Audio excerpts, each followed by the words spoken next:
પાલનપુર સિટીમાં આવેલ માલણ દરવાજા રોડ ઘણા સમયથી રસ્તો બંધ છે. અનેકવાર રજૂઆત કરવા છતાંય ચીફ ઓફિસર સાહેબનું પેટનું પાણી પણ હલતું નથી. રામપુરા રોડના રસ્તાને લઈ અનેકવાર ચીફ ઓફિસર સાહેબની મુલાકાત કરી, ટેલિફોનના માધ્યમથી પણ વાત કરી, છતાં ચીફ ઓફિસર સાહેબને કયો ગ્રહ નડે છે ખબર નથી પડતી. કેમ કે અનેકવાર રજૂઆત કરવા છતાંય કામગીરી ના થતી હોય તો સાહેબને 100% ગ્રહ નડતો હોવો જોઈએ. કેમ કે આજુબાજુના રહેવાસીઓ દુર્ગંધથી અને રસ્તો બંધ છે એના કારણથી એટલી હદે કંટાળ્યા છે કે જો રસ્તાની સફાઈ નહીં થાય તો નવેસરથી રોડથી થાય તો અમે લોકો કંઈ પણ વાતે ચીફ ઓફિસર કે અન્ય વડના સભ્યોને હોય કોઈને પણ હવે જાણ કરશો નહીં. આજુબાજુમાં જે મટનના વેપારી એમનો ધંધો લઈને બેઠા છે એ લોકો પણ ગંદકી કરવામાં કંઈ પણ કસર છોડતા નથી. હવે જોવાનું રહ્યું ચીફ ઓફિસર સાહેબ આ રસ્તાનો કઈ નિકાલ કરાવે છે કે પછી પબ્લિક જ રસ્તાનો નિકાલ કરે છે, એવું અહીંના રહેવાસીઓનું કહેવું છે. અમારા બાળ બચ્ચા પડ્યા છે, હવે બહુ થઈ ગયું.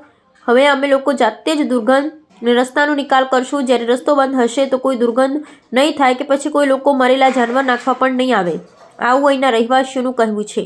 આ લોકો બીમારી અને દુર્ગંધથી બહુ જ પરેશાન છે.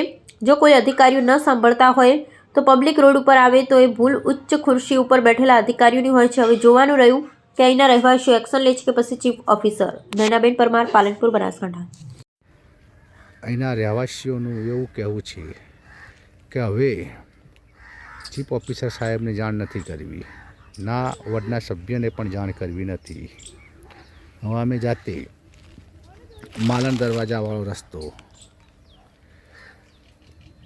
બંધ કરાવી નાખીએ તો અહીંયા ગંદકી પણ ના થાય અને રોગચાળો પણ ના નીકળે. શું ચીફ ઓફિસર સાહેબને જાણ નથી કે ડમ્પિંગ સાઇડનો રસ્તો બિલકુલ બંધ છે? 25 ગામોના જોડતો માર્ગ છે.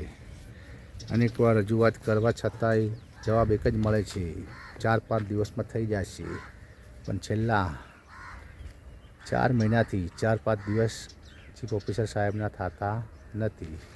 સુપરવાઇઝરને પણ કોલ કરીએ છીએ, બસ 2 દિવસમાં થશે. કેમ કે ઘણું બધું વધી ગયું છે. પણ શા માટે વધવા દો છો? શા માટે ટ્રેક્ટરો રસ્તા વચ્ચે ખાલી કરાવો છો? અને ખાલી કરવાવાળા ટ્રેક્ટર નગરપાલિકાના જ હોય છે. આ રસ્તો બંધ જોઈને આજુબાજુ જે ખાટસીઓ વેપાર કરે છે એ લોકો પણ એમની ગંદકી જાહેર રોડ ઉપર નાખીને ચાલ્યા જાય છે. એના કારણે જીવાત પડી છે, લોકો ઘરે ઘરે બીમાર પડ્યા છે. શું ચીફ ઓફિસર સાહેબ આ લોકો બીમાર પડશે એમાં કોઈ યોગદાન આપશે ખરું? કે તમારી બીમારીમાં ચલો અમારી લાપરવાહીના કારણે જો બીમાર થયા હોય તો અમે દવા દારૂ કરાવશો, એવું ચીફ ઓફિસર સાહેબ આ લોકોને આશ્વાસન આપશે ખરા?